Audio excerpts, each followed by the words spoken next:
So the other night, I'm in my little clubhouse, and I'm watching Don Lemon, that hotbed of reality. He says, where are all these celebrities? Why aren't you talking? This nigga said everybody. I was screaming at the TV, I dare you to say me, nigga. I dare you. Has anyone ever listened to me do comedy? Have I not ever said anything about these things before? So now all of a sudden, this nigga expects me to step in front of the streets and talk over the work these people are doing as a celebrity? Answer me. Do you want to see a celebrity right now? Do we give a fuck what Ja Rule thinks? Does it matter about celebrity? No. This is the streets talking for themselves. They don't need me right now. I kept my mouth shut. And I'll still keep my mouth shut. But don't think that my silence is complicit of all the shit these niggas are saying, trying to get everyone to sing these fucking songs. I know all these songs. I was raised on these songs.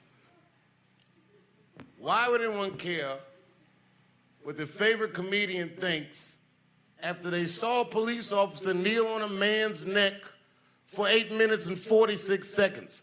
I can't get that number out of my head because it was my time of birth on my birth certificate. I was born at 8:46 in the morning, and they killed this nigga in 8 minutes and 46 seconds. I watched this Philando Castile, a law-abiding citizen who was a registered gun carrier, who was trying to show the police the paperwork for his registered weapon and was murdered in front of his wife and his child, and then, right in Baton Rouge, Louisiana, just 2 days later, it happens again. And what do you think's gonna happen? 3 days later, 9 cops get murdered in Dallas at a Black Lives Matter rally. Wow, I'll never forget it. It was the first time I ever thought, I gotta get my family the fuck out of this place. These niggas will never understand. I'm tired of explaining to these people something that's so goddamn obvious. The guy that killed those 9 cops, just like Chris Dorner before him, was from our military. And then right after he did it, another 4 cops were shot dead in Baton Rouge, Louisiana. Again, a black man that served in our military. What are they doing? Why would our guys do that? Black people from the military? Because they believe, just like they did when they were joining the fucking military, that they were fighting acts of terror. These are our people. These are our countrymen. If I were white and saw one of these men get murdered and I was in the NRA, why wouldn't I stand up for them? A card-carrying legal gun owner that gets murdered in cold blood because he's black. That's why they don't give a fuck. There's only one time the NRA ever supported an assault weapon ban. You know when it was? It was when the Black Panthers stormed the state capitol with assault rifles in California. After another, Eric Garner in New York, the first guy that told the police, I can't breathe. Eric Garner was selling loose cigarettes in Staten Island. When my kid was born, my first son, my wife lived in Staten Island. It's an awful place.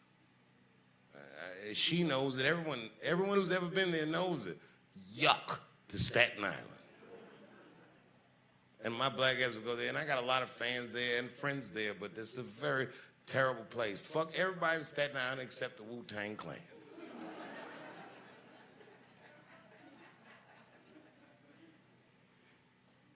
Got murdered by one police officer while 5 of his fellow officers watched him do it.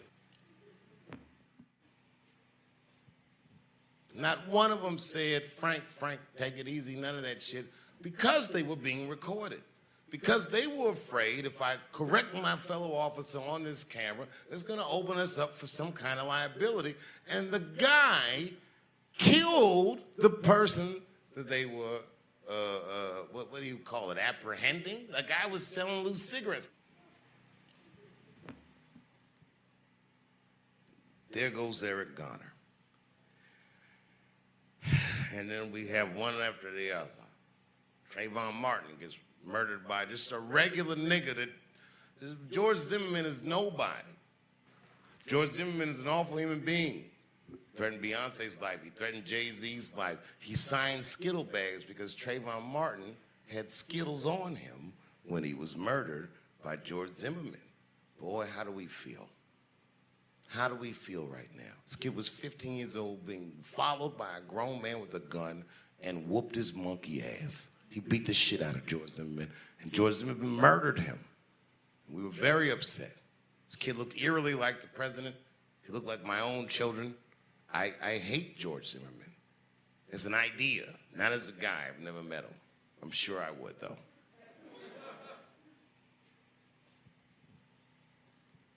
Hit the streets. 5 seconds. This man kneeled on a man's neck for 8 minutes and 46 seconds. Can you imagine that? This kid thought he was gonna die. He knew he was gonna die. He called for his mother. He called for his dead mother. I've only seen that once before in my life. My father, on his deathbed, called for his grandmother. When I watched that tape, I understood this man knew he was gonna die. People watched it. People filmed it. And for some reason that I still don't understand, all these fucking police had their hands in their pockets. Who are you talking to? What are you signifying? That you can kneel on a man's neck for 8 minutes and 46 seconds and feel like you wouldn't get the wrath of God. That's what is happening right now. It's not for a single cop, it's for all of it. Fucking all of it. I don't mean to get heavy, but we gotta say something.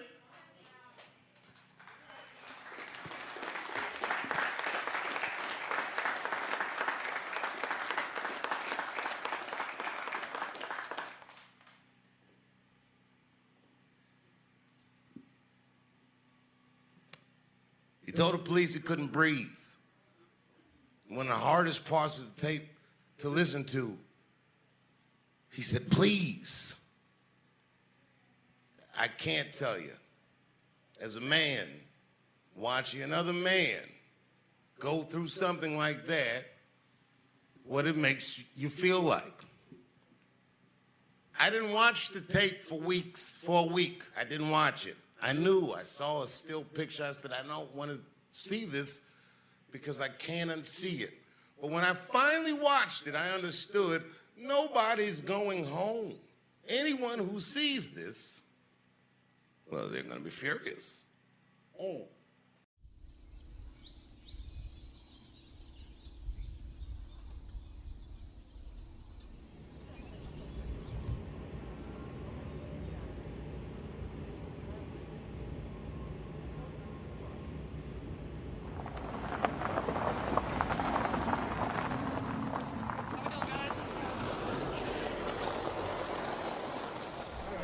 You're good, man. Thank you. Temperature check? Not going to be impacted by my sunburn. Oh, I don't think so. I've had people ask. Just step right over to the table. You take your picture.